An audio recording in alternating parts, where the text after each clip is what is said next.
El horizonte de Ciudad de México brillaba a través de los ventanales del piso al techo de la sala de juntas de Sistemas Vanguard, pero apenas podía respirar. Julián Armenta estaba al frente de la mesa, con una sonrisa afilada como colmillo de lobo. «Estás fuera», anunció. Su voz suave pero cortante como vidrio roto. «Recoge tus cosas antes del mediodía». Por un instante, pensé que había escuchado mal. 12 pares de ojos se volvieron hacia mí, algunos abiertos por la sorpresa, otros cuidadosamente inexpresivos, y unos pocos dejando entrever una satisfacción mal disimulada. Me aferré a la mesa de caoba pulida, intentando calmar el temblor en mis manos. 12 años de mi vida, 12 años de feriados sacrificados, semanas de 80 horas, lanzamientos de productos que duplicaron ganancias desechados con una sola frase. Julián deslizó una carpeta por la mesa. «Tu paquete de liquidación». Hizo un gesto hacia los 2 guardias de seguridad al fondo. «Ellos te acompañarán». Luego inclinó la cabeza, con un tono cargado de falsa compasión, demasiado sentimental para liderar. «Paloma, siempre lo dije». Una risa suave se oyó desde el otro extremo, donde Esteban, el protegido dorado de Julián, observaba con ojos brillantes. Me obligué a no reaccionar. Mi garganta ardía con palabras que no les daría el gusto de escuchar. Alrededor de la mesa, la mayoría de mis colegas se removieron incómodos, esquivando mi mirada. Solo Clara Montejo, elegante en su traje azul marino, cruzó sus ojos con los míos. Por un segundo, vi un destello de lástima en su rostro antes de que ella también desviara la vista. Cerré la carpeta con una calma deliberada, negándome a dejar que me vieran quebrarme. Mis tacones resonaron contra el mármol al levantarme. La voz de Julián me persiguió como un puñal. «Tal vez el liderazgo corporativo no es lo tuyo, ¿verdad?». Pasé junto a los guardias sin decir palabra, ignorando los susurros que crujían como hojas secas mientras cruzaba el vestíbulo. La humillación pesaba en mi pecho, más pesada que la caja de recuerdos que más tarde llevaría desde mi oficina. Pero bajo el dolor, algo más frío y firme comenzaba a surgir, porque Julián no sabía lo que yo sabía, no sabía del sobre guardado bajo llave en mi escritorio en casa, sellado hace años, esperando este preciso día. Y cuando lo abriera, todo cambiaría. El viaje en metro de regreso a Coyoacán pasó como una neblina de humillación y cansancio. Cuando empujé la puerta de mi departamento, el peso de la caja de cartón en mis brazos se sentía insoportable. La dejé en la encimera. Su contenido: fotos familiares, premios, una taza de café agrietada derramando los símbolos de 12 años, desechados como si no valieran nada. El departamento estaba en silencio, casi acusador en su quietud. Caminé directo a mi escritorio, donde un cajón con llave aguardaba. Dentro, bajo diarios antiguos, estaba el sobre azul que había cargado durante casi una década. Mi padre adoptivo, Ignacio Zúñiga, me lo había entregado el día de su funeral, con su abogado a su lado. Sus palabras fueron firmes. Ni un día antes de tu 38º cumpleaños. Ayer había sido ese día. Mis dedos temblaron al romper el sello. Papeles gruesos cayeron en mi regazo. La letra firme de Ignacio garabateada en la primera página. «Mi querida Paloma», comenzaba. «Si estás leyendo esto, ha llegado el momento de que reclames lo que por derecho es tuyo». Hojeé los documentos, mi corazón latiendo con fuerza. Frases legales saltaban a la vista: transferencia de propiedad, participación mayoritaria, fideicomiso ciego. Al llegar a la última página, el significado era claro. Ignacio había ocultado el 80% de Sistemas Vanguard en un fideicomiso bajo empresas fantasma. Desde ayer, esas acciones eran mías. Una cláusula estaba marcada en amarillo. La leí en voz alta, con la voz temblorosa: en caso de despido sin causa justificada, la beneficiaria asume autoridad ejecutiva inmediata sin necesidad de aprobación del Consejo. Me llevé una mano a la boca. abrumada por la precisión de su previsión. Lo había pensado todo. Por un largo momento me quedé inmóvil. El rugido del tráfico de Ciudad de México apenas audible más allá de la ventana. Luego me enderecé, doblando los papeles con cuidado. Había salido de Vanguard en vergüenza, pero esa humillación había sido el gatillo que Ignacio anticipó. Julián Armenta creía que me había borrado. No tenía idea de que me había entregado las llaves del imperio. A la mañana siguiente, estaba sentada en el silencio solemne de la oficina de Salvador Quirós en la Avenida Reforma. Estanterías de roble pesado forraban las paredes, llenas de tomos legales que parecían más antiguos que nosotros dos juntos. Salvador, el abogado de mayor confianza de Ignacio, estudió los documentos que traje con un cuidado meticuloso. Sus lentes de marco plateado reflejaban cada página como si estuviera sopesando no solo las palabras, sino sus consecuencias. Cuando al fin levantó la mirada, su voz cargaba la certeza de una sentencia. Es exactamente como Ignacio lo planeó. El fideicomiso ha vencido. Las empresas fantasmas se han disuelto y las acciones están ahora consolidadas a tu nombre. El 80% de Sistemas Vanguard es legalmente tuyo. Solté un suspiro que no sabía que estaba conteniendo. La humillación de ayer parecía desvanecerse, reemplazada por una energía más afilada y tranquila. Sin embargo, la mirada de Salvador no se suavizó. Debes entender, Paloma, continuó, cruzando las manos. Julián Armenta anticipó desafíos como este. Ha llenado el consejo con leales, gente que le debe favores. Si entras solo con estos documentos, te tacharán de fraude, quizás hasta de inestable. No se rendirá fácilmente. Pensé en la sonrisa burlona de Julián en la sala de juntas, en Esteban, observándome con un triunfo apenas disimulado. Mis dedos apretaron la carpeta. Entonces necesito más que la propiedad. Necesito pruebas. Salvador asintió lentamente. Con la propiedad tienes poder, pero las pruebas silencian las dudas. Las pruebas hacen aliados. Un nombre emergió en mi mente como una boya, rompiendo el agua. Amalia Torres. Había sido la directora de finanzas de Vanguard, brillante y meticulosa, hasta que desapareció de la empresa sin mucha explicación. Los rumores decían que había descubierto irregularidades que Julián enterró. Si alguien aún tiene el valor de exponerlo, dije en voz baja, es Amalia. Los ojos de Salvador se entrecerraron en señal de aprobación. Encuéntrala. Ella podría tener lo que necesitas para hacer tu reclamo irrefutable. Me levanté de la silla, ahora con firmeza. El camino por delante era peligroso, pero ya no incierto. Si Julián creía que me había borrado, las pruebas que Amalia guardaba serían la tinta para reescribir todo. Las calles mojadas por la lluvia del centro histórico brillaban bajo el neón de los letreros a medio encender, mientras entraba a un café angosto. El olor a espresso quemado y abrigos húmedos llenaba el aire. En un rincón, Amalia Torres estaba encorvada sobre una taza desportillada, sus ojos saltando a la puerta cada pocos segundos. Cuando me vio, se enderezó. Aunque la tensión en sus hombros no cedió, viniste, susurró mientras me deslizaba al asiento frente a ella. Tenía que hacerlo, dije. Salvador me dijo que podría saber la verdad sobre lo que Julián ha estado ocultando. Su mano tembló ligeramente mientras sacaba una pequeña memoria USB de su bolsa y la presionaba en mi palma como si fuera contrabando. Todo lo que pude reunir antes de que me echaran, murmuró, desvió millones del programa de beneficios para empleados a una consultora. Consultoría Máximo, registrada a su nombre. Es robo, Paloma. En papel parece legítimo, pero ese dinero nunca fue para él. Cerré el puño alrededor de la memoria, mi pecho apretándose. Hay más, continuó Amalia, su voz quebrándose. Silenció quejas de acoso con acuerdos de confidencialidad blindados. Presupuestos enteros fueron recortados. Las ganancias infladas para impresionar al consejo.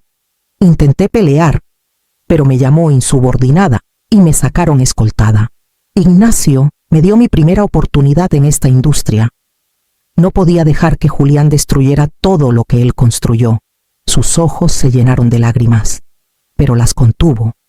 Su mandíbula endureciéndose. Se lo debo. El peso de sus palabras caló hondo. Esto no era solo corrupción, era una profanación de la empresa en la que mi padre había vertido su alma. Julián no era solo codicioso. Estaba desmantelando sistemáticamente el legado de Ignacio por lucro y ego. Guardé la memoria en el bolsillo de mi abrigo y extendí la mano sobre la mesa, apretando la de Amalia. Has hecho más que suficiente. Ahora me toca a mí. La lluvia afuera se había vuelto más fuerte, golpeando contra los vidrios, y supe que la tormenta dentro de Vanguard apenas comenzaba. Encontré a Mauricio Salazar en el taller escondido detrás del ala de investigación principal de Vanguard, el lugar donde Ignacio solía pasar noches perfeccionando prototipos. Mauricio parecía mayor de lo que recordaba el cabello más gris. La postura encorvada por años de trabajo, pero sus ojos aún ardían con la agudeza de un ingeniero que se niega a soltar sus ideas. Ya está redactando los contratos, dijo Mauricio después de que le expliqué por qué había ido. Julián planea tercerizar casi el 40% del personal. Equipos enteros serán eliminados. Semanas, tal vez días antes de que lo anuncie. Mi estómago se retorció. No eran números en una hoja de cálculo, eran personas que habían dado su vida a Vanguard. Muchas bajo la mirada de mi padre. Si hace eso, el alma de la empresa se pierde, susurré. Mauricio se acercó más. Estoy contigo. Otros también lo estarán. Pero necesitarás más que nosotros. Está comprando lealtades con bonos y amenazas.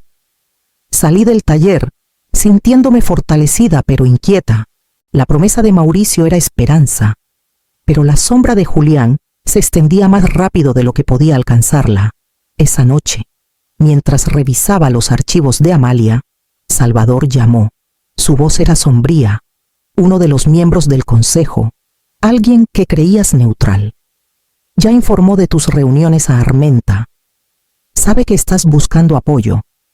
La traición dolió más de lo que esperaba. Había sido cuidadosa, cautelosa, pero alguien me había vendido. Antes de que pudiera responder, Salvador añadió, es peor. Julián presentó una moción de emergencia para crear una estructura de codirectores ejecutivos. Está nombrando a Esteban Ramírez como interino. Intenta diluir tu autoridad antes de que la reclames. Apreté el borde de mi escritorio. La furia y la claridad creciendo juntas. Julián no esperaba a que la tormenta lo alcanzara. Estaba reescribiendo el cielo mismo. La voz de Salvador me estabilizó a través del teléfono. Este es el movimiento para el que Ignacio te preparó. No dejes que te acorralen. Cerré los ojos, respirando hasta que el temblor en mi pecho se calmó. Julián creía que me había atrapado en la humillación y ahora en la traición. Pero todo lo que había hecho era encender la mecha. La confrontación era inevitable ahora.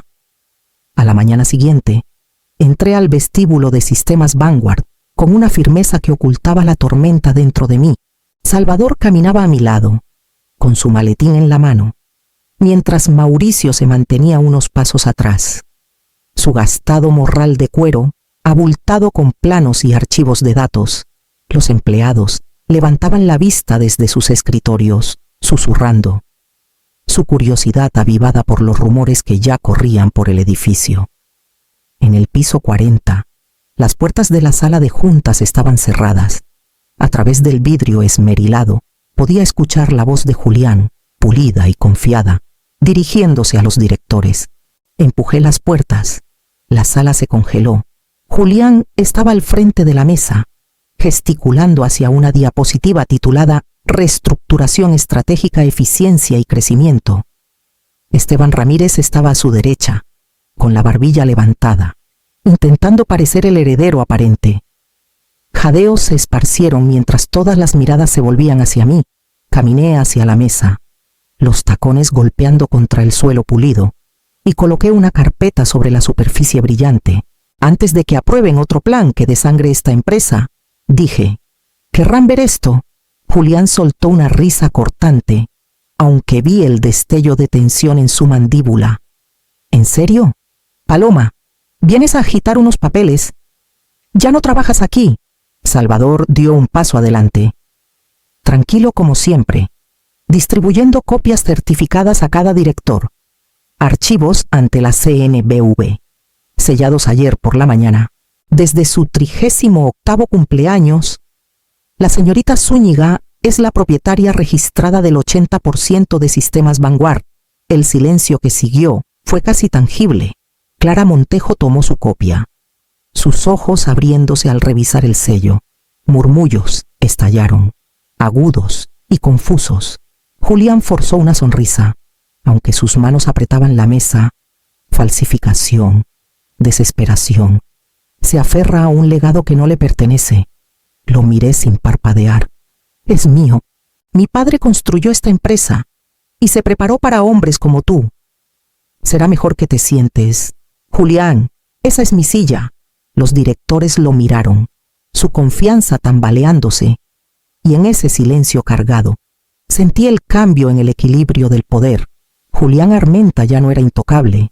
El rostro de Julián enrojeció mientras arrancaba una carpeta gruesa de manos de Esteban y la golpeaba contra la mesa. Antes de que alguien se deje llevar por esta fantasía, ladró. Hablemos de su historial. Abrió la carpeta de golpe, las páginas derramándose con gráficos y notas fabricadas. Mal manejo financiero, excesos en su división, recursos mal asignados. A esta persona le van a entregar la empresa. Los directores se inclinaron hacia adelante, susurrando entre ellos. Algunas miradas se dirigieron hacia mí, inquietas, como si acabaran de recibir permiso para dudar. Por un momento, el aguijón de su ataque dolió profundamente. Quería humillarme de nuevo, pintarme como irresponsable, incapaz, indigna. Me enderecé. ¡Qué astuto, Julián! Las mentiras siempre suenan más fuerte cuando la verdad está cerca. Me volví hacia Mauricio, quien sacó una laptop de su morral y la deslizó por la mesa. Toqué la barra espaciadora y la sala se llenó con la voz grabada de Amalia Torres. Su rostro apareció en pantalla. Cansado, pero resuelto, Julián Armenta desvió millones de los fondos de beneficios para empleados a su propia consultora. Silenció quejas de acoso con acuerdos de confidencialidad. No podía ver cómo destruía el legado de Ignacio. Jadeos resonaron. Luego Mauricio colocó los documentos corroborantes, transferencias firmadas, reportes de presupuesto con la firma de Julián. Los números no mienten, dijo con firmeza. Por primera vez, Julián titubeó. Su sonrisa se rompió, su mandíbula moviéndose mientras el peso de las pruebas lo aplastaba. Fue Clara Montejo quien cortó la tensión. Su voz clara. Hemos estado ciegos. Apoyo a Paloma. Sus palabras abrieron algo alivio en algunos rostros, vergüenza en otros. Tomé aire con firmeza. Propongo una moción para remover a Julián Armenta como director ejecutivo, con efecto inmediato. El silencio se prolongó. Luego, con el 80% de la propiedad en mis manos, el resultado era inevitable. Moción aprobada, declaré. La seguridad avanzó hacia Julián. Su furia estalló mientras lo escoltaban fuera de la sala. Se arrepentirán de esto, escupió, su voz resonando por el pasillo. Tengo amigos en todas partes. Las puertas se cerraron de golpe tras él, dejando solo el sonido de mi corazón y la certeza de que la batalla apenas había cambiado de escenario. La sala de juntas aún resonaba con el eco de la rabia de Julián cuando tomé la silla que alguna vez fue suya. La primera orden del día fue sencilla: deshacer el daño que había causado.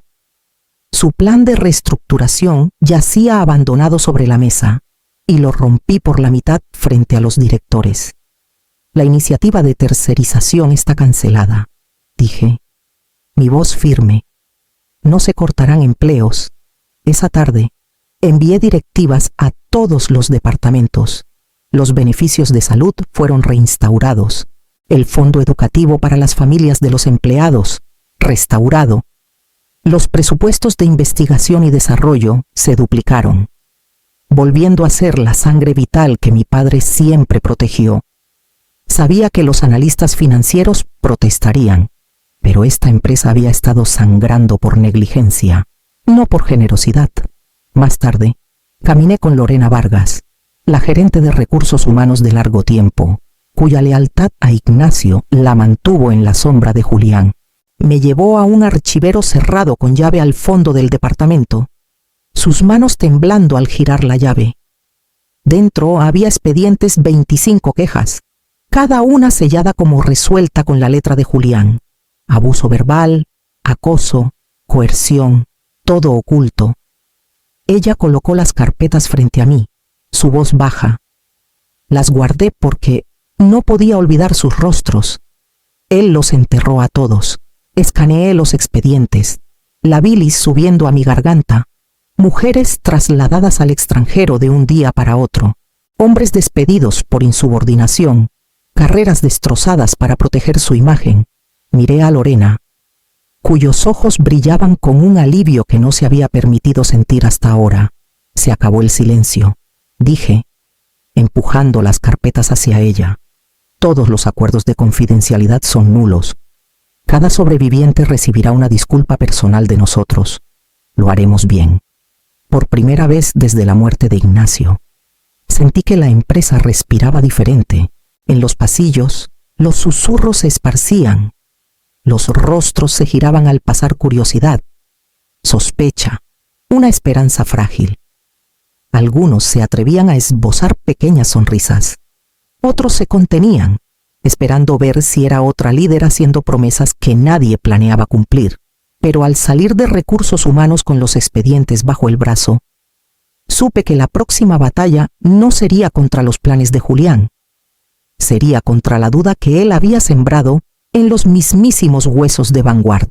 Cuando el último de los leales a Julián renunció y el edificio se asentó en una calma inquieta, finalmente entré a la oficina que ahora era mía. El espacio aún olía a su colonia fuerte y su gusto estéril vidrio pulido, bordes metálicos, sin rastro del hombre que había construido Vanguard desde cero. Ordené que retiraran los muebles modernos y traje de vuelta el viejo escritorio de roble de Ignacio desde el almacén. Su peso me anclaba, su superficie marcada por las cicatrices de décadas de trabajo real. Una noche, mientras organizaba los cajones, mis dedos rozaron una ranura bajo el panel central. Un compartimento oculto se abrió, revelando un sobre doblado con mi nombre escrito en la letra familiar de Ignacio. Mi respiración se detuvo. Desdoblé la carta. La tinta ligeramente desvaída, pero las palabras firmes. Dirán que la compasión es debilidad. No les creas. El éxito sin integridad es fracaso. Esta empresa debe seguir siendo un lugar donde las ideas sirvan a las personas, no al revés. Si llevas esa verdad, Paloma, nunca perderás. Las palabras se emborronaron mientras las lágrimas llenaban mis ojos. Él sabía que enfrentaría a hombres como Julián. Sabía de la tentación de endurecerme, de despojarme de humanidad en nombre de las ganancias. Aplané la carta y la puse en un marco en la pared junto a mi escritorio, donde vigilaría cada decisión que tomara. En las semanas siguientes, el cambio echó raíces. Los titulares resonaron en las revistas de negocios. El renacer de Vanguard, del escándalo a la innovación. Los inversionistas que huyeron durante el reinado de Julián regresaron. Su confianza alimentada por la transparencia y los valores restaurados, los empleados, antes callados y temerosos, comenzaron a llenar los pasillos con ideas de nuevo. Los departamentos zumbaban con proyectos que importaban, no con planes vanidosos para bonos ejecutivos. Una tarde, caminé por el atrio y escuché aplausos desde un grupo de empleados que acababan de enterarse de que sus beneficios educativos habían sido reinstaurados. Sus vítores no eran para mí, eran para la promesa de una empresa que por fin los recordaba. Fue entonces cuando comprendí la verdadera medida del legado de mi padre. La lucha ya no era por reclamar poder, era por proteger la cultura que él me había confiado. Un año después, la luz del sol bañaba el vestíbulo de Vanguard, iluminando el nuevo mural develado ante una multitud de empleados. Dos figuras se alzaban lado a lado, en su extensión Ignacio Zúñiga, capturado en su mejor momento, y yo como estoy ahora, ambas mirando hacia adelante con la misma determinación. Entre nosotros se extendían las palabras que Ignacio vivió, y yo recuperé innovación con integridad. El atrio vibraba con un asombro silencioso. Subía a la pequeña plataforma en el centro, recorriendo rostros que ya no cargaban miedo, sino orgullo. A mi lado estaban quienes ayudaron a reconstruir lo que Julián intentó destruir, Clara Montejo. Ahora, presidiendo el consejo con un mandato ético, Amalia Torres. Dirigiendo finanzas con una transparencia implacable, Mauricio Salazar. Liderando investigación y desarrollo, con sus ingenieros tumbando a su alrededor como aprendices. Y Lorena Vargas, que había transformado recursos humanos en un lugar de responsabilidad y confianza. Apreté el atril. La carta de Ignacio enmarcada en mi oficina aún fresca en mi mente. Hace un año, comencé, mi voz resonando por el atrio. Salí de este edificio humillada, convencida de que mis años de sacrificio habían sido borrados. Hoy estamos en una empresa renacida, no por atajos, no por miedo, sino por principios. Esta es nuestra Vanguard. Los aplausos crecieron, esparciéndose por la multitud hasta resonar contra las paredes de vidrio. Incluso el guardia de seguridad que una vez me escoltó fuera bajo las órdenes de Julián, estaba al fondo, asintiendo con un respeto callado. Cuando el sonido se asentó, solté un suspiro que no sabía que retenía. Julián intentó borrarme, dije suavemente. Más para mí que para ellos, pero nunca estuve escrita con lápiz. La multitud estalló de nuevo, las voces alzándose como un solo latido. Miré el mural, la sonrisa de Ignacio capturada para siempre, y sentí el peso del pasado y el futuro asentarse en su lugar justo. Esto ya no era sobre venganza, era sobre crear algo que no pudiera ser destruido,